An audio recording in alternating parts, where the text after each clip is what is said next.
Sullivan, who is Deputy Assistant to President Obama and National Security Advisor to Vice President Biden, and Mieke, Eoyang, a former staffer on both the House Intelligence and House Armed Service Committees. Jake, let me start with you. Your reaction to Admiral Rogers' testimony today? Well, to really understand Admiral Rogers' testimony, you have to put it in context. Every single leader of our intelligence community, including those appointed by President Trump himself, have said that Russia poses a threat to the 2018 election and to future elections as well. And yet, Christopher Wray, the director of the FBI, testified he's been given no direction from the president to do anything to stop Russia. The president hasn't levied a single sanction on Russia in connection with election meddling. And then today, Admiral Rogers says that Russia is acting basically with impunity and that he hasn't been given any direction or any authority to go after these Russian threats at the source. And so the only conclusion one can draw is that the president is derelict in his duty. He took an oath to defend our democracy, our Constitution. He's not doing it, and it's hard to think of a time in American history when a president has faced such a clear threat and chosen to do absolutely nothing about it. It just boggles the mind. Mieke, is there a good faith policy rationale for this set of inactions, that this is essentially some kind of restraint that's necessary given the deteriorating relationship between U.S. and Russia? No, I don't think so, especially when it comes to Admiral Rogers. Like, when you think about who these actors were in the election, these two Russian hacking units, Cozy Bear and Fancy Bear, that were essentially electronic burglars that broke into John Podesta's emails. That's a crime. And NSA is the agency that you would expect to start going after other intelligence services like this. That he hasn't been given the authority, that authority would need to come from the president, that the president hasn't asked him to act in this manner, is really unconscionable.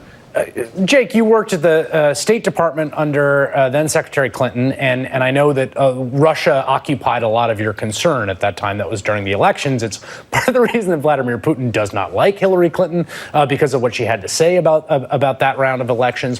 What is your sense of what could be done to create deterrence here? Well, I think there's at least three lines of effort that need to be undertaken. The first is that we need to be levying sanctions against them for the activity they've already conducted, because that raises the cost on them. It shows that they actually have to pay a price. And what Admiral Rogers said today is they're just not feeling that cost right now.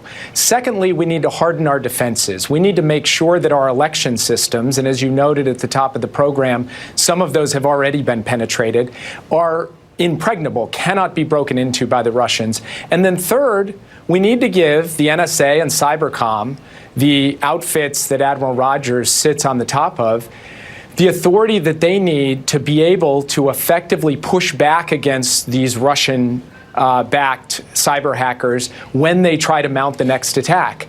So we got to play defense, we have to raise the costs, and we have to be clear with Vladimir Putin that he is going to pay a price if he tries to do this again. Mieke, as a veteran of the Hill, did you think that Rogers was essentially kind of blowing the whistle today? It struck me as fairly remarkable language for someone who's a member of the administration to use in that context. That's right. And what you see here is a senior military officer who is in the last stage of his career. He has nothing left to lose. There are no more jobs for him, saying, I am deeply concerned that we are not doing enough, that we are under attack, and we are not stopping it.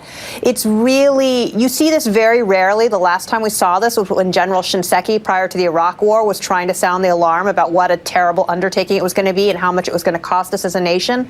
We see here today Admiral Rogers blowing the whistle very loudly. So that's interesting. You compare it to Shinseki. He knew what he was doing there and was using his words intentionally. Yes, I think that's right. I think Admiral Rogers is being very clear that the president is not asking or giving him the authority that he needs. And the question is, has he presented plans to the president to do anything about this?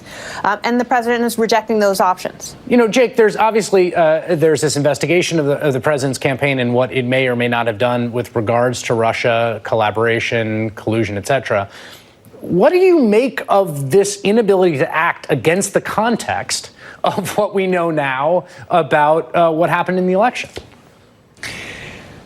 Look, I mean, I said in an earlier answer that it boggles the mind, but really what it comes down to is President Trump is actively choosing not to do anything about this. And I think you can only draw one of a couple conclusions. One is that he's hoping it helps him and Republicans in the future. So he's happy to have the Russians keep doing this. Another is that the Russians have something on him, so he feels he can't act against them. And another is that he's scared or somehow wimpy or weak when it comes to the possibility that he's going to make Vladimir Putin mad. None of them reflect particularly well on the president. But even just trying to come up with an alternative rational explanation other than one of those is very difficult, given what we heard from Admiral Rogers today. I mean, Mieke is so right. To have a uniformed military officer be as direct and as blunt about the fact that he feels not enough is being done right now, that is a blinking, flashing red light that we saw today on the Hill, and it suggests that something is very wrong in the White House right now. It's interesting you both say that, because I was really blown back by the tone of that testimony today. It was like in a courtroom when someone calls a witness they think is going to be friendly and then they're not all of a sudden. I'm gratified to hear that you had the same interpretation, because I was scratching my head if I was misinterpreting what I was seeing. Jake Sullivan and Mieke Eoyang, thank you both for being with me. Thank you. While Mike Rogers